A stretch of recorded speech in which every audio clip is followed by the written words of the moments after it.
Photoshoot ചെയ്യാൻ പോവുകയാണ് കേട്ടോ.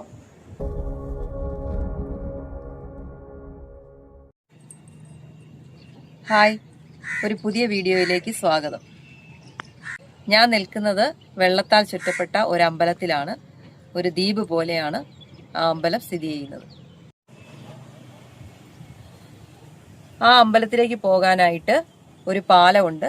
ആ പാലം കയറി അമ്പലത്തിലേക്ക് പോയി കൂടുതൽ വീഡിയോകളിലേക്ക് പോകാം.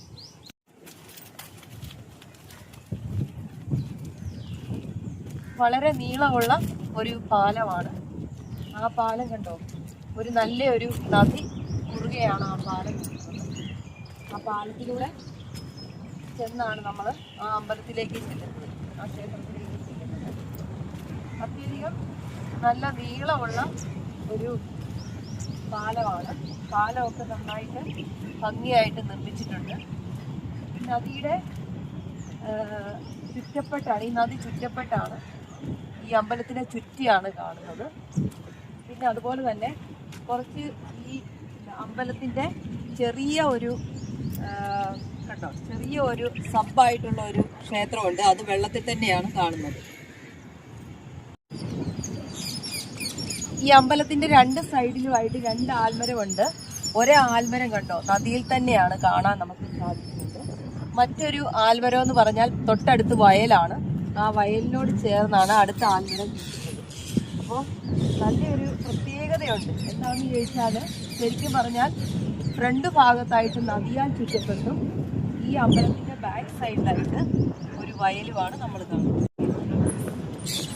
മറ്റൊരു പ്രത്യേകതയും കൊണ്ടുണ്ട്. അതായത് മൊത്തം തത്തമ്മയാണ്.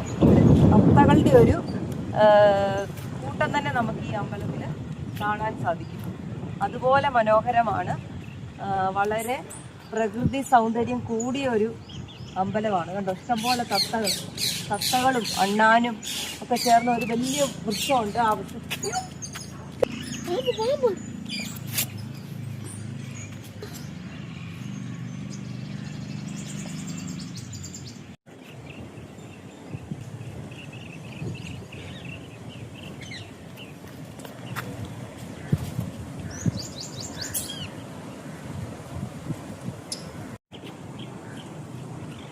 ഗൈസ്, ഞാൻ സത്യം പറഞ്ഞാൽ ഭയങ്കരമായിട്ട് പേടിച്ചു പോയി. വലിയൊരു പാമ്പ്, അത് ഈ വലിയൊരു, ഞാൻ പറഞ്ഞില്ലേ തത്തമ്മയൊക്കെ ഉണ്ടെന്ന് പറഞ്ഞ ആ മരത്തെ നിന്ന് ഇങ്ങനെ ഇറങ്ങി ചാടി ഈ ആ കുളത്തിലോട്ട്, ആ വെള്ളത്തിലോട്ട്, ആറ്റിലോട്ട് പോയിട്ടുണ്ട്. ആ ആറ്റിലോട്ട് ഇറങ്ങിപ്പോയി. ഇവിടെ സത്യം പറഞ്ഞു കഴിഞ്ഞാൽ വലിയ വൻ കൂറ്റൻ മരങ്ങളാണുള്ളത്. 3-4 മരങ്ങളുണ്ട്. അതേ നിറച്ചും തത്തമ്മകളാണ്. തത്തമ്മയും അണ്ണാനും അതുപോലുള്ള ഫുള്ള് പ്രകൃതിയുടെ തന്നെ ജീവികളാണ് ഫുള്ളുള്ളത്. അതുപോലെ തന്നെ ആലൊക്കെ കണ്ടു കഴിഞ്ഞു കഴിഞ്ഞാൽ വലിയൊരു മുഴുത്ത ആലാണ്. അതായത് ഭയങ്കര വർഷങ്ങളോളം പഴക്കമുള്ള ആലുകളാണ്. നമ്മൾ 2 ആണുള്ളത്. ഈ കാട് കണ്ടോ, ഈ കാടിനകത്തോട്ടാണ് ആ മുഴുത്ത പാമ്പ് പോയേക്കുന്നത്.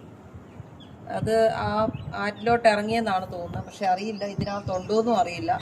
ഞാൻ വളരെ പേടിച്ചാണ് സത്യം പറഞ്ഞാൽ അവിടെ നിൽക്കുന്നത്.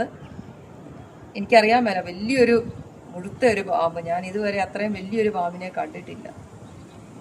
സാധാരണ അമ്പലങ്ങളിലൊന്നും കാണാൻ പറ്റാത്ത ഒരു കാഴ്ച നിങ്ങളെ കാണിക്കാം കേട്ടോ. ഇത് കണ്ടോ ഗൈസ്, മുഴുവൻ ഉള്ളി ഇങ്ങനെ ചാക്കിനകത്ത് നിറച്ചു വെച്ചേക്കുകയാണ്. ഇത് കണ്ടോ, ഉള്ളി ഇങ്ങനെ ചാക്കിനകത്ത് നിറച്ച് വെച്ചേക്കുകയാണ്.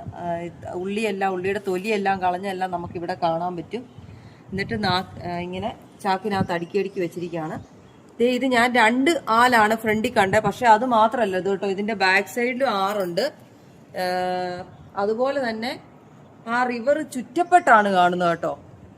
അതിനെ ചുറ്റി, ഈ ടെമ്പിളിന് ചുറ്റിയാണ് 6 കിടക്കുവാണ്. അത് കഴിഞ്ഞിട്ടാണ് നെൽപ്പാടം. അതിന്റെ ബാക്ക് സൈഡിലാണ് നെൽപ്പാടം കാണുന്നത്. ഇങ്ങോട്ടൊക്കെ ഫുള്ള് എന്താണ് പറയുക, റിവറാണ്.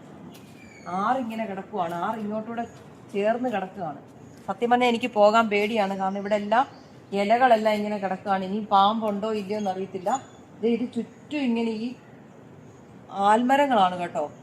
ഒരു അമ്പലമാണെങ്കിലും എനിക്കൊരു ഭീകരത തോന്നുക. കാരണം എന്താണെന്ന് ചോദിച്ചാൽ ഇത് കണ്ടോ, ഈ സൈഡിൽ ഇത് വലിയൊരു ആൽമരം, പിന്നെ ആ സൈഡിലും ആൽമരം ഉണ്ട്. അങ്ങോട്ട് പോകാനൊക്കെ എനിക്ക് പേടിയാ, ഭയങ്കര കാടാണിത്.